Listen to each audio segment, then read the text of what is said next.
Welcome to A Real Affliction, BPD Culture and Stigma, a podcast devoted to exploring how we experience, treat, write about, advocate for, and conceptualize borderline personality disorder. My name is Cynthia Gralla. I'm a writer and teacher with a history of BPD. Trigger warning, this episode will talk about child sexual abuse, or CSA. Whenever I lose my way in life, I returned to Twin Peaks. This happened again last year.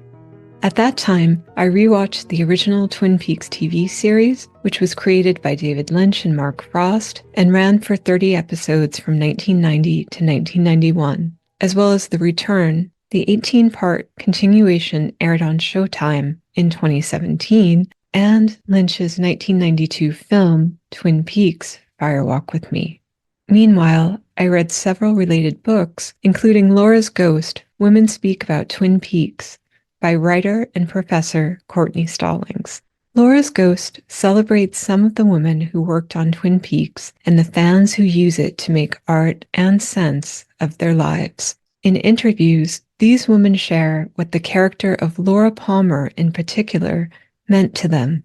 Wrapped in plastic on a rocky beach, Laura Palmer's corpse jumpstarts the narrative in the pilot episode. Throughout the first 30 episodes of the original series, she is an ever-present ghost, filled with secrets that haunt the many townspeople who loved but failed to save her. In the prequel film, Twin Peaks: Fire Walk with Me, which was excoriated upon release but has come to be revered as one of Lynch's masterpieces, Laura is brought back to life for 7 days and given agency. In the book that I'm writing about BPD, I write about some of the infamous negative portrayals of women with the disorder, including fatal attraction. But in this episode's interview with Courtenay, I want to talk about how the searing portrayal of Laura Palmer's complex PTSD and substance abuse has moved, soothed, and inspired many people. I want to show how TV and film can heal as well as hurt.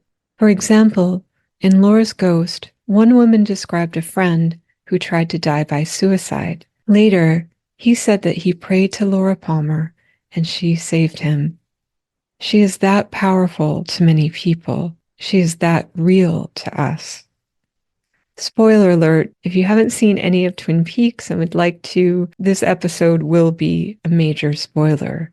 Laura Palmer is one of the first detailed, sympathetic, and honest depictions in TV and film of the trauma of CSA. Her character is nuanced, with the TV series and especially the film showing her good and bad sides. On the whole, she's a kind person who establishes a Meals on Wheels program to deliver hot meals to shut-ins and tutors a mentally disabled young man.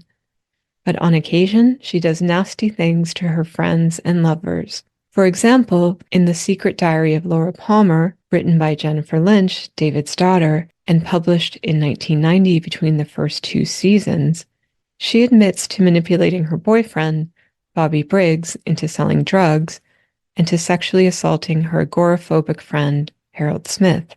Her dramatic shifts result from years of rape by her father, who is possessed by Bob, an inhabiting demon spirit. When I saw Fire Walk with Me as a teenager, Laura was a revelation. In an essay I wrote for the literary magazine Witness called A Woman in Trouble, My Life and Illnesses Filtered Through Twin Peaks, I wrote that Laura gave me iconography. When she appeared with an angel at the end of Fire Walk with Me, she became my patron saint of childhood trauma. She also gave me, and many others, hope.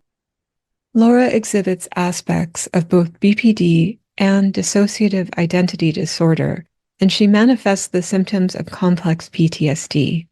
Around a third of people with BPD also meet diagnostic criteria for basic PTSD, and many people with BPD have experienced CSA and may meet the criteria for complex PTSD.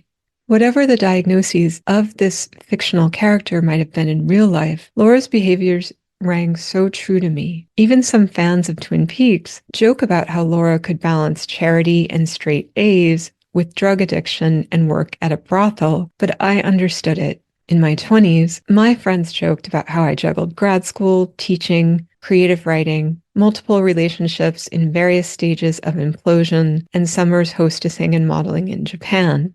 But I felt like I would die if I slowed down, if I were left alone with my thoughts.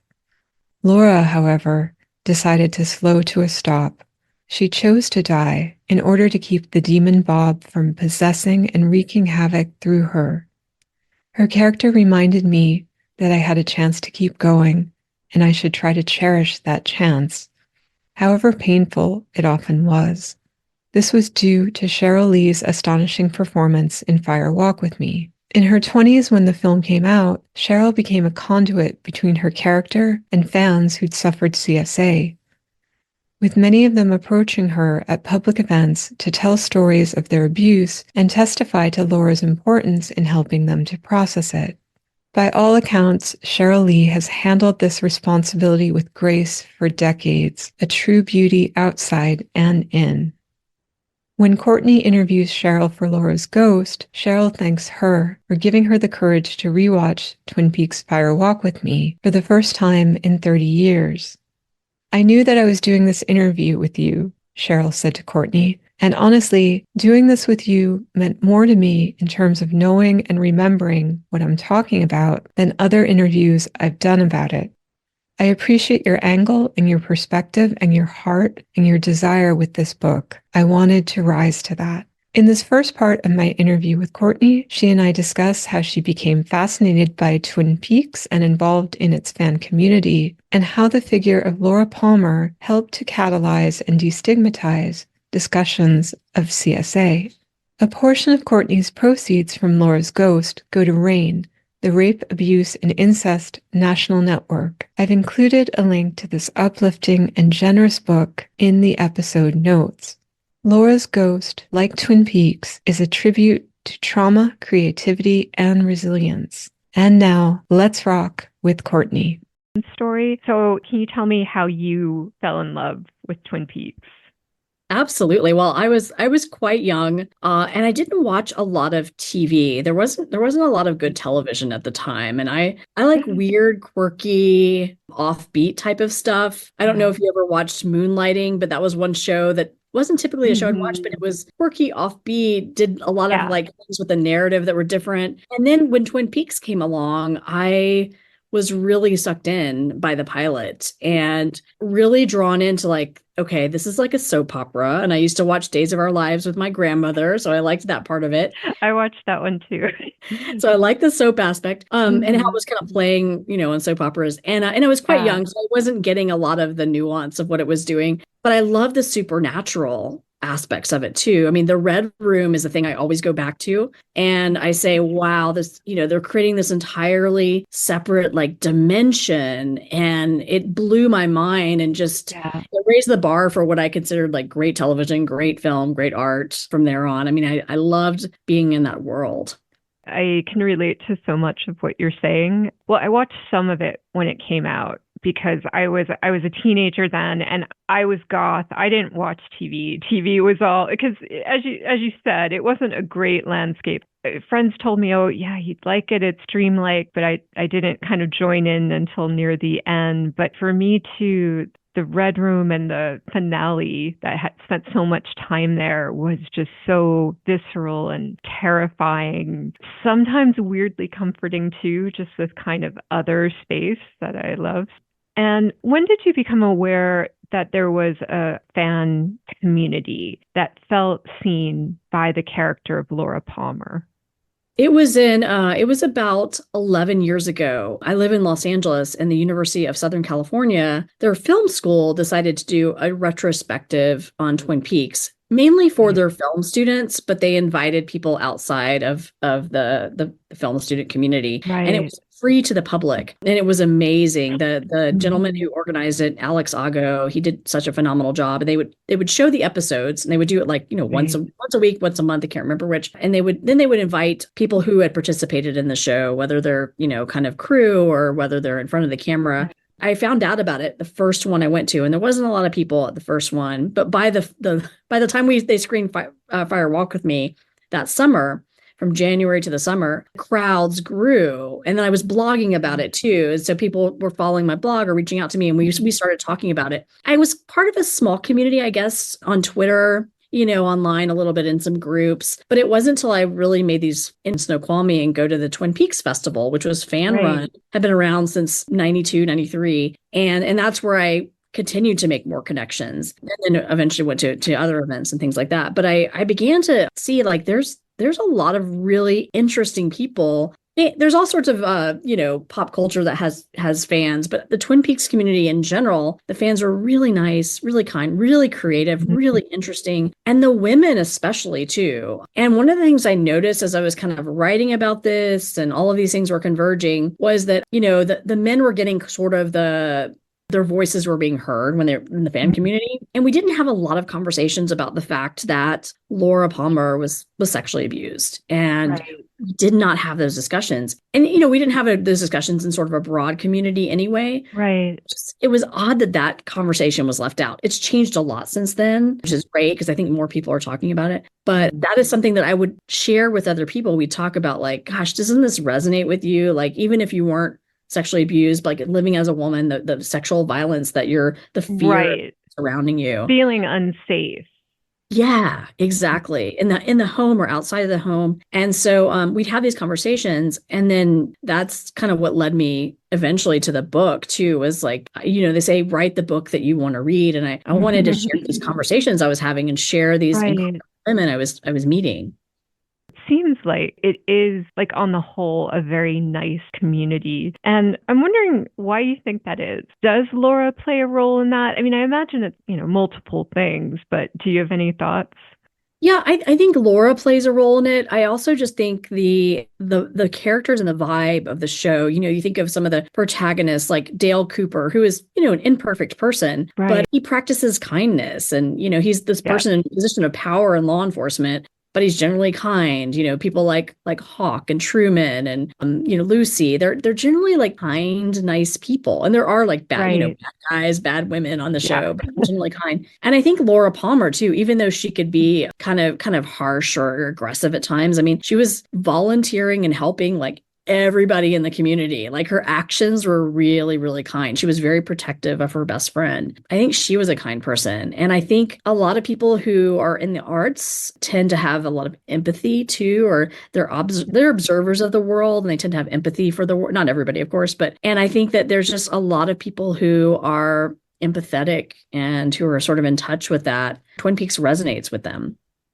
I definitely agree with those things. And I want to talk more about Laura's character in a minute, and the different sides of Laura. But I agree that overall, she is a good person. Before we move on to her, I have one more question about working with this fan community, and also people like Cheryl Lee and Grace Zabriskie and Sabrina Sutherland, different people involved in the production who you interviewed. So you're working with these people who really live and breathe Twin Peaks. But I know that when you're writing a book, people will ask you what you're writing about. And I was just so curious, what happened when people asked you and they weren't Twin Peaks fans? Did they kind of get it, or was that hard to explain to them, sort of what you were doing? I don't know if I've ever been asked that question. That's a really good question. Yeah, I think it's interesting to people who aren't familiar with the show or the film. Right. They think we're just like a, fan comes from the word fanatic, that we're just obsessed with the show, like the Star Wars fans are obsessed with Star Wars. And not to denigrate Star Wars fans at all. Right. But I think that a lot of people aren't familiar with the show or vaguely familiar with it, and don't really know like the different themes and the artistic elements to it. And so, it was hard to explain. It's hard to explain, hey, I'm writing this book about, a woman who was murdered, sexually abused by her father. Right. And, they're going to have some light, fun parts of it, because I wanted to have some elements that were not, just about that. But it was difficult to explain to people who really didn't understand it. And especially early on when I was writing the book, because I wasn't really sure what direction it was going to go. So at that point, it was even more, I think, difficult to say, hey, I'm writing this book and based on this character and right. it just occurred to me when I was thinking about your book that might have been just something difficult to convey. You're in academia as well. As you know, when you're working on more kind of more peer-reviewed articles, like your great one about Twin Peaks as a subversive fairy tale, I guess that too, it can seem a little weird to people on the outside how laser specific our focus is. So I guess it's sort of a similar thing. But yeah, this whole idea of fan communities, I think people are a little more open to. I feel like that idea is a little less stigmatized. I think maybe 30 years ago, it would have been like, oh, yeah, they're fanatics, they're weird. But maybe things like Comic-Cons have kind of normalized the idea of being fans and dressing up and identifying with characters. So that's kind of an interesting change, I think, since we saw Twin Peaks in its original run. Yes, I agree. And even in academia, there's places that are embracing pop culture as like a legitimate form of text to read, and because your background is a writer and literature, and I love that. When I was an undergrad, one of my professors who taught like 17th century English literature, he was also a huge Stephen King scholar when nobody was writing scholarship on Stephen King. I mean, right. And I think that was like that was an influence for me really early on. It was like, oh, these two things can intersect. You can do your academic peer review, but you can also do sort of a journalistic aspect of it too. I think there is a much bigger embrace, and because a lot of those people that embrace pop culture are sort of growing up now or have grown up and are more willing to accept that as like a credible form of criticism and interaction. Yeah, and it still blows my mind. But around 20 years ago, when I was in grad school at Berkeley, so, the comparative literature program, most of the professors in it would be okay if you wanted to write about film, theater. But that was around the time we were seeing, the golden age of TV starting. And one of my peers, she wanted to write about television and no one would take her seriously, which is so funny now. I mean, she gave up like, okay, I'm not going to do it. But yeah, even that was, there was that gatekeeping. No, that's not what we write about. But yes, that has changed. That has opened up. Now I want to kind of move on specifically to Fire Walk with Me because it's such a pivotal moment, 7 days really, in Laura's character. I'm wondering what you see as being kind of different, revolutionary, important about Laura's journey in Fire Walk with Me, in Twin Peaks as a whole, in terms of how we normally see child sexual abuse. We would today likely call complex PTSD, substance abuse used as a coping mechanism for CSA. What is it about that portrayal that makes it so special and that makes people identify with it so deeply? It's unlike the TV show, the film really gets to the heart of the character of Laura Palmer, and we get to see her day to day and the last days of her life, and who she loves and who she fears and what she's doing. And she's really centered, where I think a lot of portrayals of victims, they're not centered as in the story, or they traditionally were not centered in the story. And we begin to see why, there's a causation, right? She's not just doing drugs and sleeping around, whatever. There's like a causation of why she's acting out the way she's acting. Is we see that the real visceral Bob and her father, and what he or they are doing to her. People begin to empathize, even if they haven't been in that situation. Sure, she's self-medicating. She's, acting out. She doesn't trust people, because she's been abused for a long time at this point. So it does a really good job of centering the victim and then really viscerally showing the trauma that's inflicted on her and how she's trying to cope with it and survive it. I stressed in the introduction to this episode too, it is just a phenomenal performance by Cheryl Lee, whom I know you talked to. And one of the things I love about it is, yes, there's just the rawness of it that you can't, it's this pain you can't look away from. But it's also that she's not a perfect victim. And this goes back to what we were talking about before. And I think that's so important just in our culture And kind of as we know with the way rape victims are often treated, or sexual harassment victims, like, oh, well, you weren't perfect, or you asked for it. You were ambiguous because, you'd been assaulted and then you did get into this relationship. All these things that, have come to light a little more since Me Too. I mean, you must have started writing this book around the time of Me Too. So I came up with the idea in 2016. So it was before, but there was something in the zeitgeist about like people wanting to talk about this. So when Me Too hit, it just seemed to like really align with what I was like wanting to do with the book. But yeah, so to have it focused on her, and to also say she is basically a good person who's trying to help, but she screws up because of this complex PTSD, which can, causes her to act in certain ways. And especially as I grew up and kind of struggled with the way I acted out sometimes, it was really helpful for me to kind of think back to Laura and what she went through. I think this is kind of hard for us to know exactly why, but it's such a raw and terrifying display of rape, of vulnerability. And the common explanation for why Fire Walk with Me bombed at the box office is that people expected a Twin Peaks movie, specifically kind of like season 1 Twin Peaks. You've got all the characters you love. There's a little darkness, but it's kept at bay with these quirky, warm moments. And I think that's part of it. And I mean, I remember coming out of the theater and I hadn't quite expected it either.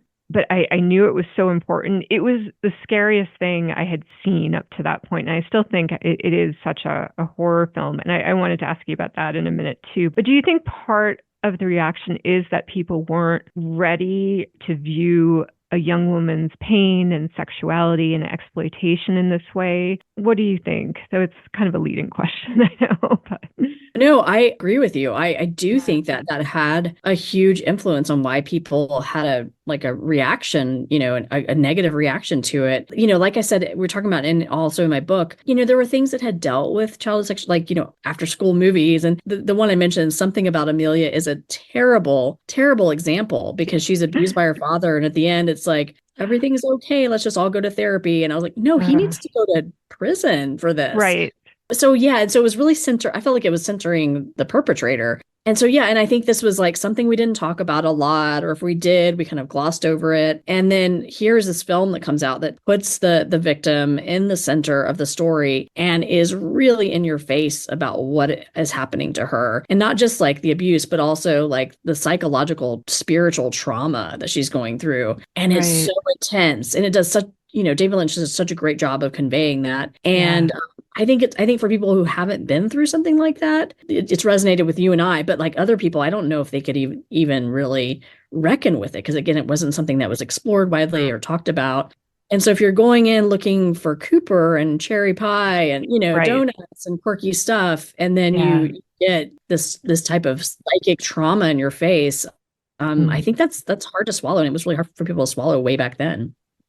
And I can understand that reaction more now too, just not being prepared for that. And certainly we didn't have trigger warnings back in the day, but there was nothing to prep you for that. What you were saying about the TV movie reminds me too of Lolita by Nabokov, which I taught in the past as an example of just how horrifically wrong literary critics can get it. Because when that came out, a lot of the conversations were things like, oh, this is a story about love, or, Lolita is really manipulating him. I mean, it's just, you can't believe these things. I do think at least we're starting to see more of a shift from that.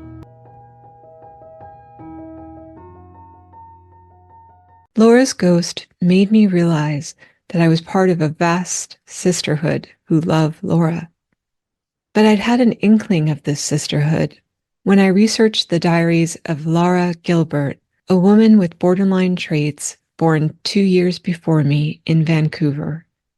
The 3,200 pages of her diary, written from age 8 until her suicide at 22, are carefully preserved in the archives at the University of Victoria, where I teach.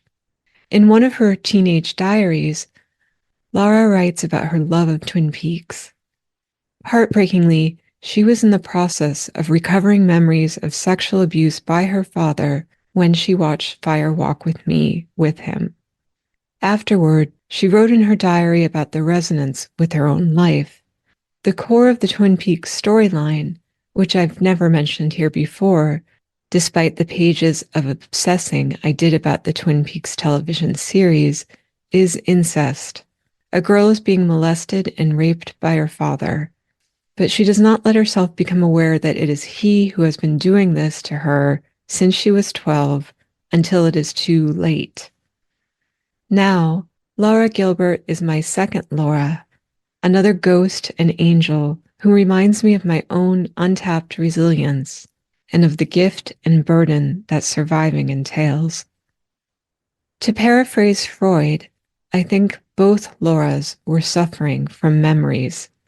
In the 1890s, Freud devised his seduction theory after interviewing patients and discovering rampant child sexual abuse among their histories.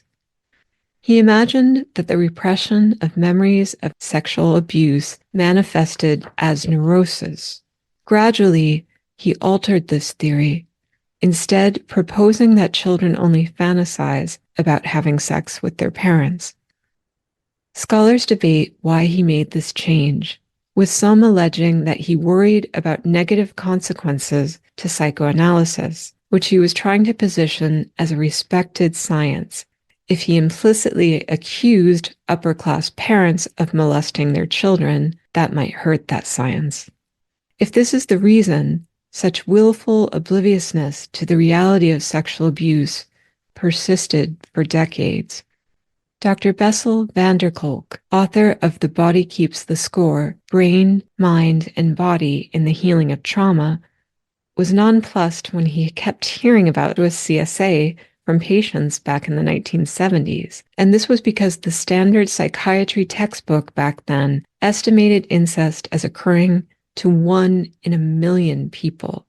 In reality, around 15% of families report a case of incest, and the phenomenon is vastly underreported.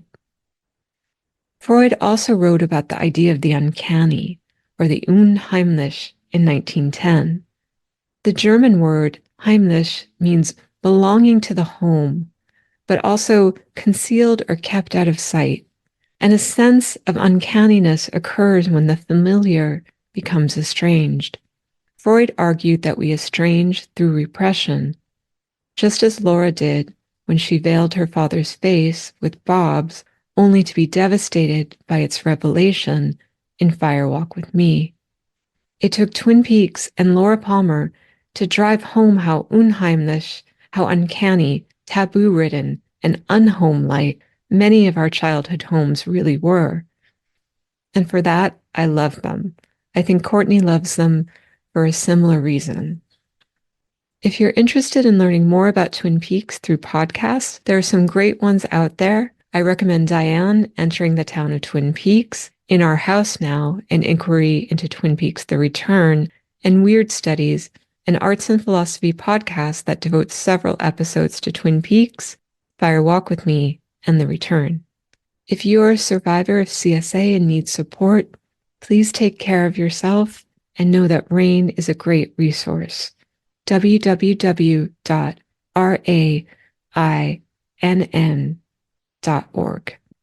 And now, here's the second half of my interview with Courtenay Stallings. So you said something really interesting in terms of horror. Fire Walk with Me in particular, you say the supernatural coding made the sexual abuse easier to talk about. Can you talk a little more about what you meant by that?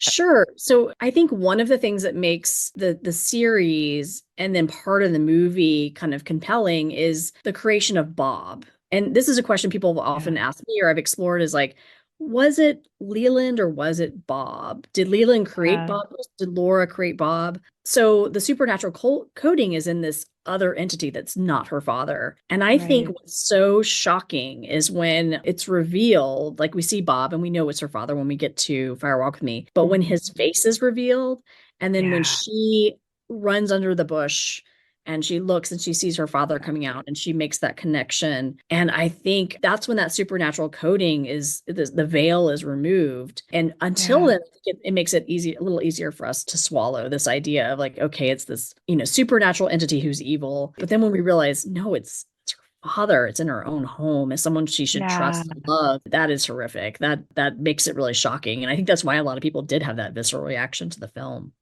In the original series, when Leland is dying, when her father's dying, and it very much is written as if sort of the devil made me do it. But then in Fire Walk with Me, he's not exactly a stand-up guy. And yes, of course, he also suffered CSA. And so it is this cycle, as other people have noticed, people you've talked to too, that Twin Peaks is so much about this cycle of abuse, or almost like this horrible eternal recurrence of trauma. The film kind of undoes that reading. I thought it was so wonderful that Cheryl Lee had avoided rewatching the movie, understandably, because I mean she was quite young, I think in her early 20s, filming it. And then to go through all that and to be this incredibly generous ambassador, as she's kind of had to become, with so many CSA survivors coming up to her. And yeah, she hadn't watched it in a long time, but you gave her the courage to rewatch it. She really believed in this book. How did that feel when she said that? It felt really good, and I really wanted to honor her and her performance, and also kind of recognize that she's not Laura Palmer too, even though she embodied that character. I mean, she's had to live with that character for so long because, people see her as that character, including myself too, she's Laura Palmer, see her face. I know. I think that would be so hard for me. So I can understand that. I guess that's the thing about that. Laura's ghost has also haunted her, and she has that beautiful poem at the start of the book about living with the character and having that haunting. And on that note of haunting, you talk at the very beginning about ghost stories, about them. You say a ghost story is about exercising repression. It's allowing what is dead, what is forbidden to speak. This book is a ghost story. This is Laura's ghost. Did you think about any other ghost stories, or just that whole kind of genre of writing while you were writing this book at all? Or? I didn't think of a specific ghost story, but one of the things I thought about was, for me, when I was a child, horror films were a way for me to really process, and were very cathartic for me. And horror films often had a subtext of larger societal issues, things like that, and working through things. And particularly with, think of like the 70s, 80s, the trauma that women go through in horror films, as being the victims and the final girls. And so I think I had that sort of in the back of my mind. One of the nice things is that when I knew that you had agreed to talk to me, I got a chance to go back and reread most of the book. And this time I started at the end, where you talk about your own abuse. I teared up because it's so moving, and you talk about your CSA, and also you have this beautiful tribute to Amy Harwick, a woman who was killed by an ex who was stalking her and just really was not getting much protection. You talk about how you had never really spoken out loud about your sexual abuse. And I had a really similar experience where I had just clammed up about some early sexual abuse, in part because I just was not having a good experience with adults in general. I was treated for anorexia in a hospital, and this was the 80s, and it was pretty awful. Like, I was blamed. They told me, "Oh, you're being manipulative." I was 11, but like, this is all on you. And so they kind of picked up. They're like, "You have all the signs of having been abused. You need to tell us about it." And I just figured, well, I'm going to be blamed for everything, so I'm certainly not going to talk about these things. For a long time, I did sort of, as one does, you kind of repress things. But I do think something about Twin Peaks early on started clicking. But still, I never really voiced it until I voiced it on the page in an essay that I published. So I really appreciated the experience that you must have gone through making that decision to talk about it. And I'm wondering, when in the process of writing the book you decided that you would, or, was it early on? Was it something that became possible? And also, is there some way that writing allowed you to share it when you hadn't been able to before? Absolutely. I'm happy to talk about it. Yeah. First of all, I want to say I'm sorry about what happened to you. It is so interesting how many people that have been through this and they say that they did not feel comfortable telling people because they didn't Yeah. trust that people would listen. And I certainly had, as you read, had that experience too. And so I think writing about it felt very freeing and empowering to me.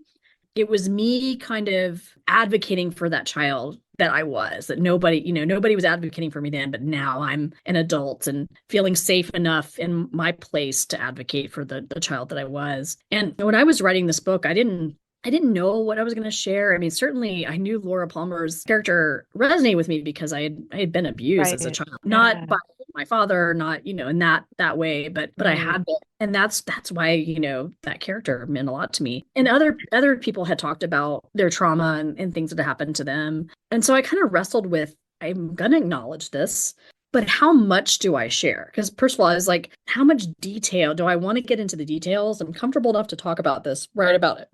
And I happened to take this was during COVID, and when we were all at home, I happened to take a class with the writer Roxane Gay. And it was actually like writing about trauma. And so I was like, this is the perfect time. Yeah. And so you got to submit a portion of whatever you're writing. And so I submitted what I was writing about my own experience because my question was like, I don't know how much to say. And she said something that was really interesting. She was like, you don't have to give all the details. Say what you're comfortable with sharing. And that meant a lot because it was like kind of like, okay, she's somebody who's written a lot about what happened to her when she was younger. And she's, she had been abused. And one of the things that stuck out to me when I was writing this was it was not just the abuse that had caused me trauma. I mean, obviously that was part of it, but it was the fact that when I talked about it, when I was a child, that I was dismissed, that people wouldn't listen. That was in some ways felt worse than the abuser, because the abuser is just bad. It should have happened. But it was the people who trusted, didn't believe me, or wanted to gloss over it. That sort of came out in my experience of writing it. And then that was very cathartic for me too, and healing for me in a way, to realize I'm not just mad at my abuser. I'm angry at all the people that didn't protect me. And I think that was important for me as a process to talk about. And I kind of put it at the end too, because I was like, maybe people won't make it to the end, and I was like, I don't know if my family's going to read this. I had to be okay with it being published. I think I didn't mind anybody. I think I didn't mind strangers reading about it, but I was like, I don't know if I want my close family reading it. Yeah, I had to put it out there. And it was a very healing process for me. You have a certain authority as a writer. I wonder if that kind of makes it easier for those of us who felt like we were discounted or distrusted by adults when we were younger. Now we're the adults and we're writing there's a lot about control there too. I think you have the power, like you found, to tell only as much as you want. I'm sure a lot of people got to the end, but I completely understand what you're saying. I think maybe just as a mental preparation to say, okay, well, it's at the end rather than at the beginning. I love that. There's also the final interview you do is with Mary Reber, the owner of the Palmer House. One of the final interviews is with Mary. And for people who don't know, the owner, Mary Reber, was also in turn in a final scene playing the owner of the house. I mean, it's great. It's very meta. So she opens her house up to fans, which I think is so beautiful. And people come in and she spends time with them. They ask to see the ceiling fan. It sounds like she has some wonderfully macabre touches, like a figure of Bob in the closet in her bedroom. And I was thinking about, so you wrote about the return specifically, the 2017 third season on Showtime, that you see it as a subversive fairy tale. And you wrote about this as an academic article. And then in Laura's Ghost, you talked to Mary and you write that in opening up her house, that she transforms a house that represents the place of trauma in the series into a place of healing. Do you see this book as a place of healing and or as a kind of subversive fairy tale? Because there's a lot of great stuff in here about women kind of speaking about trailblazing paths in male-dominated industries like directing. I love the interview with Jennifer Lynch, David Lynch's daughter, of course, who's now a director in her own right and who wrote the amazing Secret Diary of Laura Palmer. So yeah, do you see the book in any of these ways or in a different way? And have you come to see it differently now that a couple of years have passed? I do see it as a place of healing for myself. And Hmm. I am always struck because when you write a book, and put it out there, you don't know how people are going to react to it. I'm always struck how it resonates with people Hmm. and what resonates. And that actually, I feel like it's like an ongoing healing thing for me when people, the book affects people and hopefully for them as well. And when I was, interviewing these women, particularly with the women in the show, I was thinking about too, like, as a woman trying to navigate the world, particularly older women, but doesn't matter your age, Yeah. what you've had to deal with and how you got this far. I was thinking about that a lot. And I didn't want to just talk about the trauma of Laura Palmer throughout, but I wanted to show like, hey, these are really creative, interesting women. They're doing interesting things and they've had to navigate it in a largely male dominated world. And that is not an easy feat. And Yeah. that's what I wanted to explore as well. Well, I think that honors Laura's legacy too, really strong person, and just yeah, to have that female-centric story in Fire Walk with Me, back in the 90s. They go together so well. That message of kind of women finding a place and using their creativity, which is often rooted in trauma.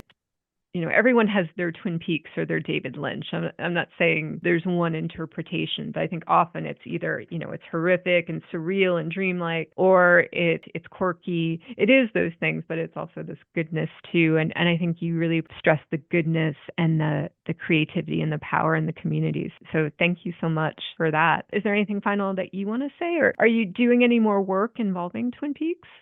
I'm actually going to be publishing another academic article Nice. on mothers and daughters and liminality in the return, talking about Sarah Palmer and Laura Palmer and experiencing Great. those spaces. And so I think that's going to come out maybe this year or next year. And yeah, I do have some things in the works, but Yeah. I just want to say it was so lovely talking to you and thank you for the kind words about the book. Yeah.